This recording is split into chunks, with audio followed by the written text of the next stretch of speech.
Hi guys, how are you? Welcome back to my garden and welcome back to another planting video. So if you follow all of my recent videos, you know that I am just on a mission of introducing more autumnal beauty into my garden.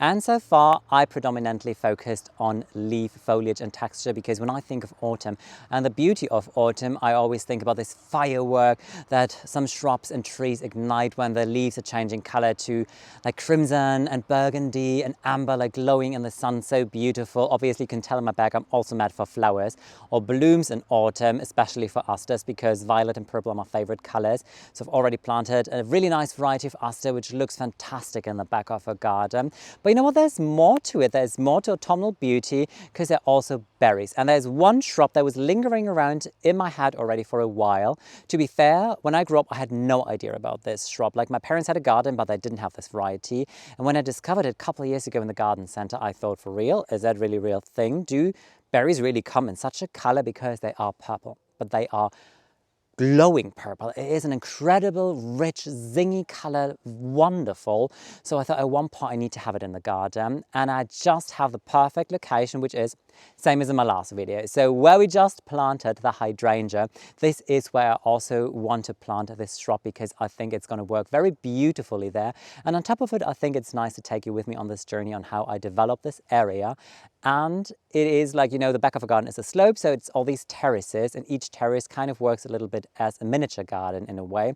So I think it is quite interesting for a lot of you guys that have a smaller garden or just a smaller front garden, for example. So those kind of specimens that I introduce onto the slope might work for a lot of you that have limited space. So I hope that you are excited to join me in today's video. Beautiful weather today. Sun is out. There will be sun flares on the screen, so I'm already saying I'm sorry for that. But you know what? I still want to show you the entire beauty, because all the asters are in bloom now. And if I just walk through the gate onto the slope, things are looking rather fantastic here. So here on the right in the vegetable garden, everything is really wonderful at this momentum.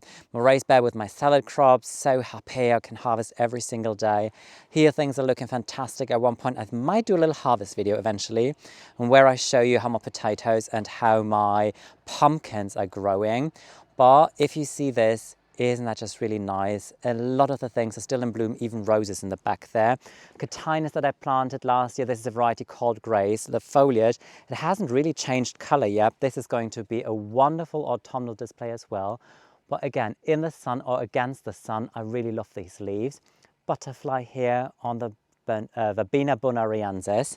And then if we just keep on walking down, I try to make it slow so it doesn't shake too much. More asters, more petunias, more bistorta. Beautiful. So the nice thing about the slope is that you don't always get to see everything at once, especially at this time of the year, because I have some hazel shrubs here. And now they are pretty much at their full grown stage, which I allow them each year, because then I come in the winter time and cut all of these canes back and use them for some of my really nice projects, like making basket weave fences or building trellises. Look here, cannas. Oh, they are so nice, and they're about to come to bloom in a nice zingy red. A lot of them actually. So in a week or so, I think this will be another beautiful sight here. And the lovely thing about these shrubs though here is that now you really don't know what happens around the corner. So it is a lot about like exploring. And sometimes I think this is a good garden when you have the opportunity to explore. So if we walk around here, this is the area where I planted last time with you. So there is the really cute hydrangea. There is a brand new fence section here. And this is the situation right now. So a lot of the things are looking a little bit small now at this time. I had a patch of sunflowers here. I was really underwhelmed by those sunflowers, so next I'm going to do something different. Then I've got my one phlox, this is a delphinium, the one that's never eaten by slug and snail. I collected seed, they already germinated, so I'm in high hopes that next year I'm going to have a nice big patch of delphiniums here. Then I've got my peonies here. This is Sarah Bernard, double blooms in a light pink, really wonderful. Then I've got a big drift of phlox now, finally. This is white phlox. And then in the back, I've got more bistorta, which kind of happens to be a signature plant of my garden. I would say asters and bistorta are really, and phlox are those plants that you find throughout my entire garden, because I really love them. We are in the afternoon now, and obviously in the afternoon the colors are always looking fantastic. They're really glowing. Look at these petunias. They are flowering and flowering endless. I have no idea about the variety. I wish I could tell you, but I'm really happy with those. But this is the area where I want to plant because there is a backdrop with a dead hedge, which looks really nice. I really enjoy that vista always. But you know what? I thought maybe there is room to introduce something new and something intriguing. This is what I want to plant today, a beautyberry. And come on, that common name couldn't be more suiting for the situation here. I think it is absolutely fantastic. And let me just tell you why I think it is going to work really nice in this area here. Because in the back of a garden, in general, I focus on a color combination of purple and red. And on this terrace here, it happened. Like, it is really nice with a red amaranth in the back. Then I've got my red dahlias, I've got asters, I've got a little bit of like a cherry pinkish red from the snapdragons, I've got the petunias, I got the red canna there. But on the other layer here, I was missing any kind of purple. There was nothing. Don't know what happened with me, because normally I always have some purple somewhere in the garden. But here I had like the pink from the peonies, I had the white phlox, I've got the red bistorata, so everything was really nice. But there was no purple, and I thought, oh, you know what, purple berries might be a wonderful addition, and on top of it, it is such a special color. Couldn't be better for this area, because especially now, I hope you really get to see it on the screen, because the afternoon sun kind of makes these berries glow, which is beautiful.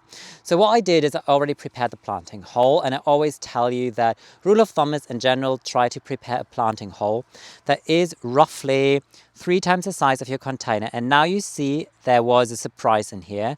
So I just try and step down the terrace now. Yep, sorry, it shakes a little bit, but this is what I found in here. So when I leveled out all these terraces, there were some stumps that were just too big and I couldn't lift them. So I was just hiding them. And today I found it again, and I was like, oh, that is bad news, obviously. I thought after 2 years in the soil that it might start crumbling apart. It doesn't. It is like a chunk of concrete. So I tried to come in with a saw, and then I was like, oh, no, I'm not doing it. So what I'm going to do now is still pretend as if it wasn't here, fill up the entire area with lovely fresh garden soil, and then still plant the shrub. I did a little bit of online research. If it is bad, if anything like this is in a planting hole or pretty much next to a planting hole, and found really conflicting information. Some people said yes, because something breaks down and it's not so good, but other people say it does do no harm. So I'm going to see for myself, and if I see any sign of stress on this really beautiful shrub here, I am going to lift it and maybe plant it somewhere else, or really try to get the stump out, no matter how much time it's going to take. But I'm so happy with this. I love this standard. I think it is beautiful. It will be a wonderful addition. By the way, I would love to tell you on what it has been grafted on, because I think it has been grafted. I'm not 100% sure, but I think there is a graft here. If there is, it's done very well, because normally they come as shrubs, but it has a name, which is wonderful. So you can take a screenshot if you want to. It's called Autumn Glory. So what is suiting, wonderful name. This is, by the way, Polish zloty. This is not Euro price. So the price of this was also quite all right. It was not super expensive, so I was very happy with my purchase. So what I want to do now is just give you some key information about this and then plant it together with you. I've already prepared the planting hole with some good fresh garden soil, but before I'm going to put it in the ground together with you, I'd just like to give you a couple of key information about this wonderful variety.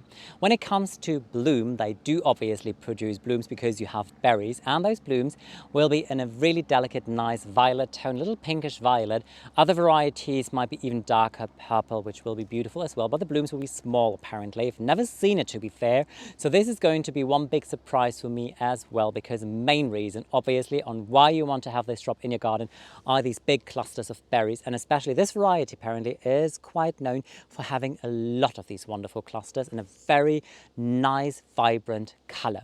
The leaves, they are green in summer, and then when it's autumn they change color to a nice light kind of yellow golden tone. Unfortunately that stage is over, so they're kind of like crispy now and they're about to fall off. But you know what, when the shrub drops the leaves, maybe even better, because then all of these berries are revealed and it will be just a wonderful, beautiful sight. In terms of location, it prefers full sun to partly shade, so here it gets partly shade, which should work pretty well for it. Obviously, I'm going to give you updates about this as well.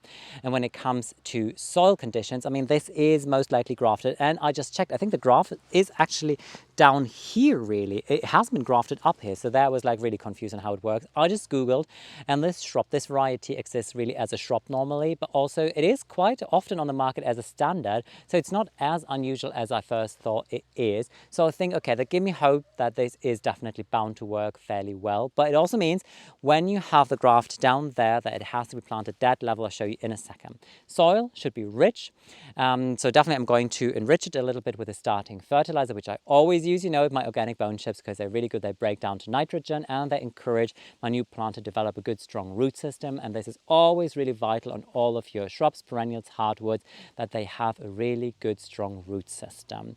The shrub does not like to dry out, so this is one thing where you might need to have an eye on as well. Since this is partly shade and everything is always mulched in quite thoroughly, I know that this is definitely bound to work. So all I want to do now is get this one in the ground. My planting hole is ready, and I try to level it out already so that it is pretty much the depth of the container. Now I just come in with some organic bone chips that I always use as a starting fertilizer. So what I do is I just quickly move them around so that they are mixed with the soil kind of everywhere. And now I come with my plant. So you can tell before I plant it, I always put the container in and see, is it level? Pretty much, maybe a little bit too high, so I can just like remove a little bit of the soil and push it to the side. And now out it goes, and you can tell the root system is looking fairly fine. Doesn't fall apart, it's not pot bound, so it looks really wonderful. There were a couple of weeds growing on the top, so what I'm going to do with those is I will just like very lazy put them in the planting hole. Here is a graft, by the way, so this is where I think it has been grafted. So I'll make sure that this does not go under the ground, obviously, because something already started growing here. Just see it now. So this is how it should work and how it should look. I'm going to push the bamboo can. Can I push it in deeper? No, I can't. Maybe I'll come in with one of my own. So what I do now is backfill it from all sides. I might need a little more soil eventually. The soil is very fresh from the back, which means it's always really lofty. So over time it is going to just like sink in a little bit. So already pushing it quite a lot now. And especially push it really and firm it in all the way around. Because if there's one thing that you never want to have in your plant, it is you do not want to have air pockets in here, because we're heading into winter, and if any water collects in here and it is going to freeze right at the roots, it might really do some damage to them. This is not good. So I quickly grab more soil because it is not enough soil. There goes my phone. Okay, I'm not going to edit this. This is going to stay as it is because you can tell that I'm clumsy. All right, more soil comes. This is when I try to do something really quick and nice. All right, and in it goes. Make sure, as I just said, there's some roots really shallow here. Okay, so at least the roots should be covered, but the graft, no. This should definitely stay above the soil level. So this looks really nice now. It's kind of at least as far away from this old stump as possible. So what I do now is I come in with some good mulch everything in. We're gonna have rain tomorrow, so I won't water it. And then I think that this will be very happy here. There was one clumsy moment. I just very quickly tried to grab some soil and then I just knocked the entire tripod over.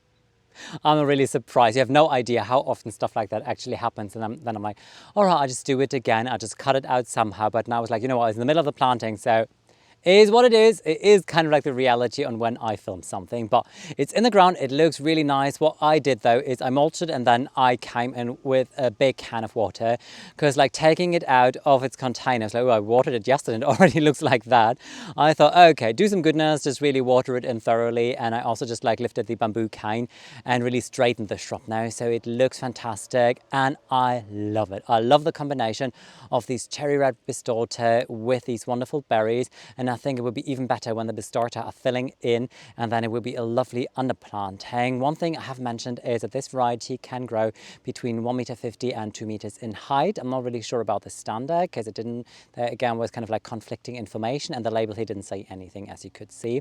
But I'm anyways going to trim it because I want to have it like a nice lollipop. Basically, I don't want to have like a 2 meter huge standard here. That would be kind of like weird. So really gonna see how vigorous it grows. In theory, it should grow between 10 to 30 centimeters, depending on the location, how happy it is. So here, I think it would be rather 10 centimeters because, you know, nothing is in irrigation. Throughout the summertime, plants need to survive. So I fingers crossed that it is going to survive. What I want to do though is give you one last look at the entire area now. It's so wonderful with the late afternoon sun now, because at this time of the year, the afternoon sun is really like golden and warm, and it's just a very special light here. And I can also see the big difference again between like the beautiful new black fencing section that I put up, because it's a nice matte black, and then the ugly black landscape fabric because it's like shiny in the sun.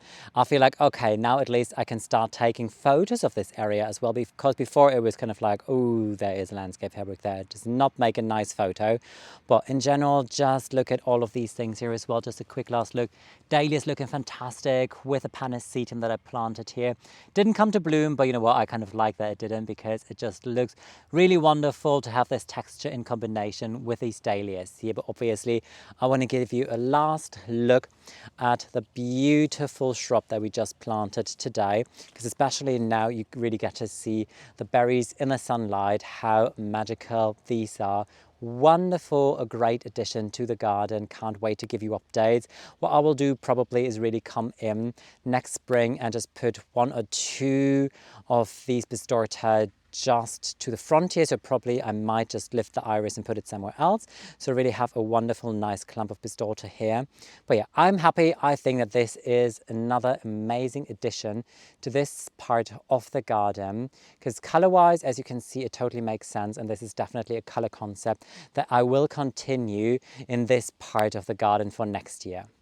That's it for today's video. Another plant is in the ground, and I think that this is a wonderful addition to the garden, especially to that area there, because I was missing a little bit of height, and I think that this is just going to do the job. And also the colors are working so wonderful to have this pop of purple there, and these berries are going to stay on the shrub for a very long time throughout the winter. So this is also something which is really intriguing and interesting for you eventually as well. Plus that it doesn't grow to such an enormous size, so maybe this was inspiring, and some of you might be like, ooh, I should maybe give it a go and try it in my own garden. So all I can say now is thank you so much for watching today's video. Thank you so much for leaving me a comment. Thank you for subscribing and giving me a thumbs up, and I'd really love to welcome you in my garden next time around. Take care, guys. Bye.